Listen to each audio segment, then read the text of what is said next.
fact pattern. The fact that a credit card has your business name printed on it does not make the interest disappear. Some business loans may offer favorable terms, then offer high interest credit cards after a certain amount of time. But you still need to review the interest rate, the loan fees, the repayment time, the repayment period, the monthly payment, and all additional costs involved in borrowing the money, and whether you need to personally guarantee it or as a business or a corporate guarantee, collateral requirements, prepayment penalties, and the total amount that will be repaid, including interest, time, and opportunity cost. Do not use business financing to cover a business model that consistently loses money without a realistic plan for improvement. Tax incentives for business investment is our next issue and our next topic. Now, let's talk about taxes. I am Ben the Tax Pro. I specialize in taxes. The tax code includes incentives, deductions, reductions, and credits designed to encourage certain types of business activity and investment. Depending on the circumstances, tax benefits may be available for purchasing qualified equipment, investing in research and development, hiring certain employees, improving energy efficiency, providing employee benefits, investing in designated communities, usually rural and low income, restoring qualified historic properties, or participating in other activities encouraged by federal, state, or local government. But remember, a tax deduction generally is not the same thing as receiving the entire purchase price. If you spend $50,000 on qualifying equipment, that does not necessarily mean the government sends you a $50,000 check. A deduction generally reduces taxable income. A tax credit may reduce tax liability. There is a difference between those two things. Those are different benefits, with different costs and different benefits. This is one of the most common misunderstandings I hear from business owners and my own personal clients. Somebody says, Ben, I bought a $90,000 truck before my friend told me it was a complete write-off. And my first question is, did you actually need a $90,000 truck? Because spending $90,000 only to receive a tax benefit is not automatically a good financial decision and doesn't make financial sense. You generally do not need to spend $1 solely to save a fraction of that dollar in taxes, although there is circumstances and events that certainly make that true. The purchase should make business sense first. Then you evaluate the available tax treatment and apply it to your tax return. Next subject, this is an exciting subject for me because I'm a tax pro. Section 179, depreciation and bonus depreciation. Businesses may be able to deduct the cost of certain qualifying equipment and property over time or all at once through depreciation. Depending on the current law, COVID was a really special time, the type of property business use, taxable income, and other requirements, some businesses may qualify to deduct a large portion or the entire portion of a cost of a piece of equipment or something put into service in the current year or a certain amount of time, allocatable depreciation time of the product. This may include certain equipment, machinery, technology, vehicles, and other business assets. However, not every purchase qualifies. Not every vehicle qualifies for the same treatment. Your $90,000 truck that can haul wood probably qualifies. That Ferrari, probably not, unless you're taking clients out to dinner.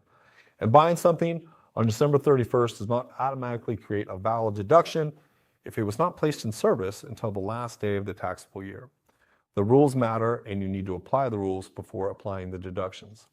Business use matters, documentation matters, and the current tax law matters. And they change every year with different administrations and different Congresses. Before making a major purchase, primarily because of a potential tax benefit, speak with a qualified tax professional like myself or someone in your local area. Do not buy a $100,000 vehicle on advice from a 15-second social media post. The person who made the video is not going to make your monthly payment and not going to deal with your spouse when you can't pay your mortgage.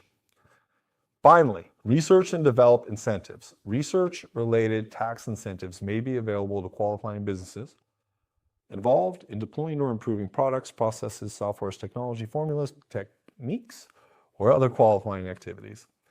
Many people hear the words research and development and imagine specialists wearing white laboratory costs. This is not true. You could find a new way to deliver concrete that's more efficiently. You could find a better way to build a fence. You would definitely qualify for research and development. However, simply trying something new does not automatically qualify a business for a research credit. These rules can be complicated, difficult to apply, and sometimes you need to argue with the federal government and take a position that requires you to argue the fact that you do deserve these credits, which I've done many times in tax court for clients. If your business may qualify, work with a tax professional who understands the requirements. Finally, education, training, and professional development, which is related to research and development, but it is different. Another area business owners often ask about is education for their workforce. Certain education, training, consulting, and professional development expenses may be deductible when they're ordinary, necessary, and sufficiently connected to the existing trade or business, which is a statutory verbiage of how that tax law is written. Investing in education may improve your skills, help your business operate more efficiently, improve the earning capacity of your workforce, and help you avoid expensive mistakes and give your clients a better product. But nearly every class seminar does not necessarily qualify.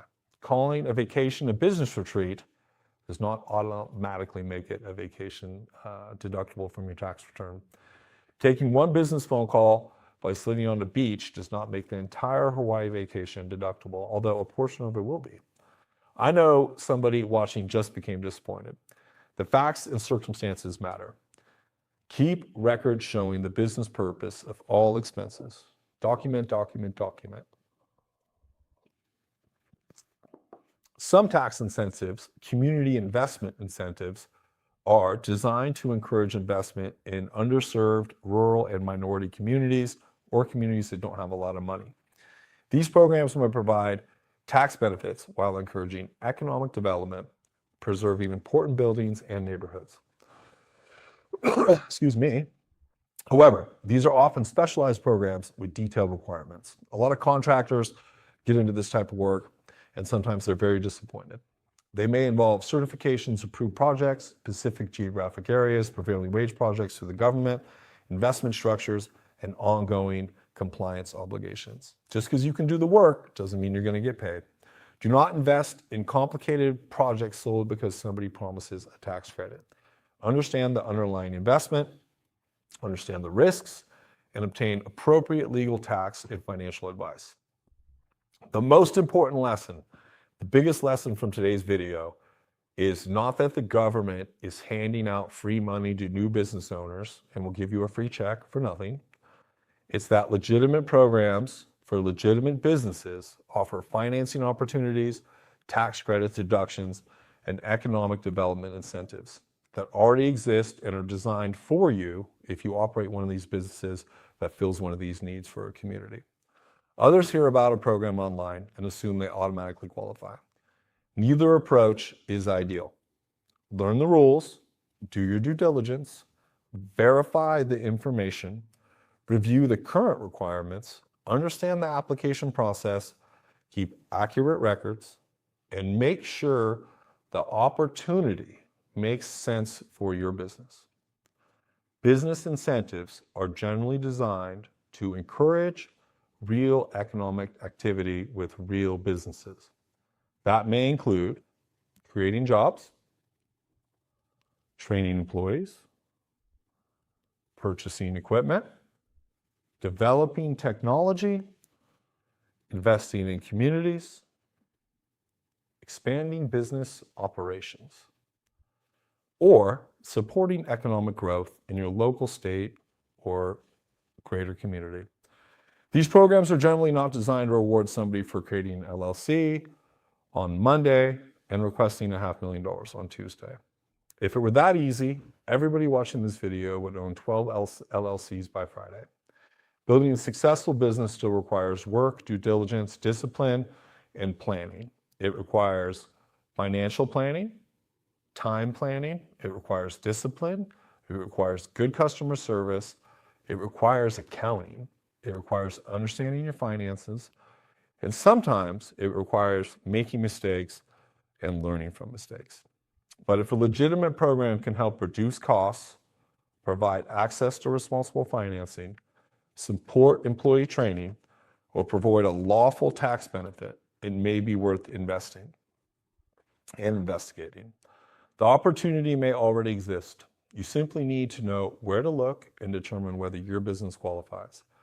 If you need assistance with business tax preparation, tax advice, tax planning, tax forecasting, IRS notices, back taxes, or other federal or state tax matters, contact our team at NPS Tax Solutions or npstax.com. You can also use the appropriate link in the description below to schedule a consultation with one of our tax professionals and/or me. We would be happy to review your individual circumstances, your fact pattern, answer your questions, and help you better understand your available options. Remember that tax laws, government programs, funding requirements, and incentive programs may change. Your eligibility will depend on your individual facts, and your circumstances. Always review the current rules and obtain professional advice before making major business or financial decisions. Thank you so much for spending your time with me today. Again, I'm Ben, the Tax Pro, and I'm always grateful and always blessed to have you here with me.